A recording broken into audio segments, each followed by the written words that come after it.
Welcome to another explainer. Today, we're stepping way back into the 7th century to witness a true clash of empires. We're talking about an event that didn't just tweak the map, it totally redrew the globe. This is the story of a moment when ancient superpowers went head-to-head, and honestly, we are still feeling the ripple effects today.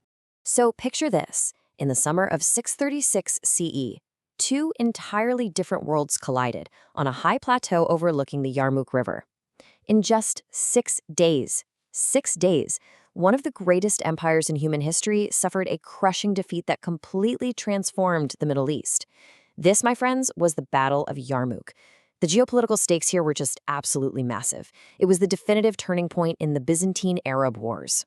Okay, here's our game plan for this explainer. First up, we'll set the stage on the eve of battle. Then we'll size up the commanders and their opposing armies.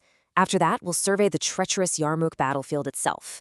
We'll march through the 6 days of combat, take a step back to impartially weigh the historical evidence, and finally, explore how this single clash transformed the world.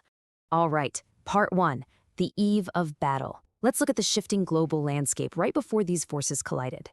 So, by this 630 CE, the Byzantine Empire and the Sasanian Empire had literally just wrapped up this brutal, totally exhausting war that had dragged on for decades. The Byzantine Emperor, Heraclius, actually came out on top. He'd restored his provinces, refilled the imperial bank accounts, and hey, army morale was flying high. But then, almost out of nowhere, a totally unprecedented force rolls out of the Arabian Peninsula. We're talking about the newly unified Rashidun Caliphate under Caliph Umar bin al-Khattab. Now, the Byzantines were used to small nomadic raids. They usually handled those with a flexible defense and depth strategy. But this was a massive, highly coordinated invasion aimed at permanently taking the Levant. They were completely caught off guard. Moving on to Section 2, Commanders and Opposing Armies. Let's see who is actually facing off in the Levant. The contrast between these two forces was just staggering. You've got the Byzantine army, vastly numerically superior. Modern estimates put them at up to 40,000 troops. And crucially, this included roughly 10,000 of their legendary heavy cataphracts, basically the tanks of the ancient world, completely covered in armor. On the flip side, the Rashidun army fielded about 24,000 troops, so heavily outnumbered, right? But what they lacked in sheer numbers, they absolutely made up for in extreme veteran cohesion and mobility.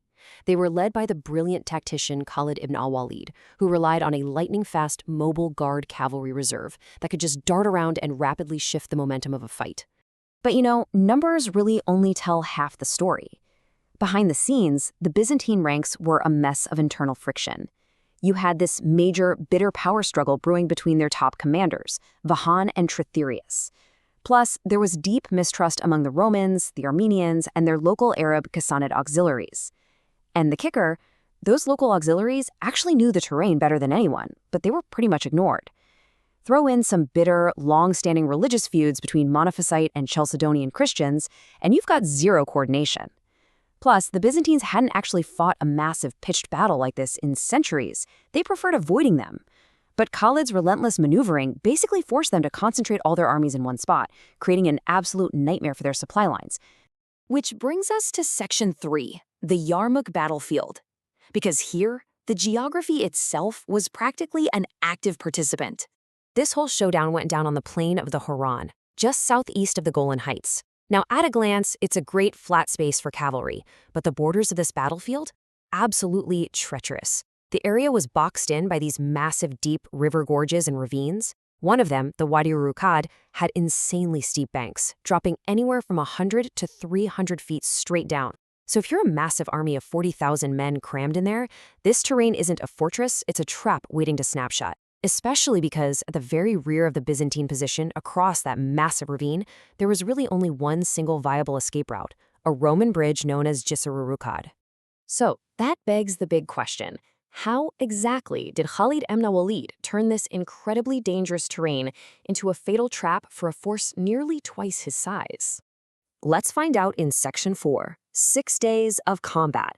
We're going to break down the timeline of this brutal August 636 CE clash. All right, diving into the historical traditions, this whole thing played out over 6 incredibly grueling days. Day 1 was mostly just the Romans testing the waters with a probing offensive, while the outnumbered Muslims held a super disciplined defensive line. Day 2 is where it gets crazy. Intense Byzantine assaults actually managed to shatter both the right and left wings of the Muslim army, forcing them to fall all the way back to their camps. Day 4 brought another massive Byzantine push, a potential breakthrough, but they just failed to capitalize on it. And that sets the stage for Day 6, the big one. But wait, before we jump to Day 6, I have to share this wild anecdote from Day 2, which pops up in later Islamic historical traditions. When those Muslim wings collapsed and the men fled back to their camp, they were supposedly met by the women of their own camp, and these women were not having it. They charged their retreating men armed with actual tent poles, singing and shaming them until the soldiers literally turned around and marched right back into the fight. Now, it's a highly dramatic story, but it brilliantly illustrates just how desperate that Muslim retreat really was, and how dangerously close the Byzantines came to breaking their lines early on. Okay, back to Day 6, the decisive climax. Khalid pulls off an absolute masterclass in combined arms strategy. The night before, under the cover of darkness, he sends a cavalry detachment to capture that single Roman bridge in the Byzantine rear. Boom, their only escape route is gone. Then, during the day, he unleashes his mobile guard to execute these devastating flanking maneuvers, completely cutting the Byzantine cavalry off from their infantry. And as if the tactical brilliance wasn't enough, Mother Nature decides to step in. A massive, blinding sandstorm blows across the plains, totally disorienting the Byzantines. So surrounded, cut off from any retreat, and literally blinded by the dust, the Byzantine army collapses and gets pushed right over the edge into those steep ravines. All right, Section 5. The historical evidence. Because as epic as that blow-by-blow sounds, we really have to step back and ask, how do we actually know all this? As we unpack the source material in this explainer, we have to look at things objectively. If we only look at the near contemporary evidence, stuff written close to the actual event, like early Syriac and Armenian accounts, the record is actually shockingly bare bones. They mention the battles, sure, but there are almost zero tactical details. So where does the highly cinematic narrative of the six-day battle, the tent poles, and the brilliant cavalry charges come from? Well, that mostly comes from early Islamic historians like al-Walid and al-Tabari, as well as later Greek chronicles. And it's important to remember, those were written generations after the dust had settled at Yarmouk. That's exactly why modern military historians tend to look past the dramatic narratives and focus on the broader logistical and strategic realities. The modern consensus really highlights the sheer logistical collapse of the Byzantine army. They were forced to pack thousands of troops into an area that just couldn't feed or supply them. Scholars also point to the undeniable tactical edge of Khalid's mobile cavalry. And here's a really fascinating detail. Historians note that the Arabs actually hobbled their camels and placed them around their camp perimeter. This ingenious little trick totally blunted the terrifying, earth-shaking charges of the Byzantine heavy cataphracts. Ultimately, it was a massive failure of Byzantine combined arms doctrine against a highly cohesive, super adaptive enemy. Which brings us to our final chapter, Section 6, A World Transformed.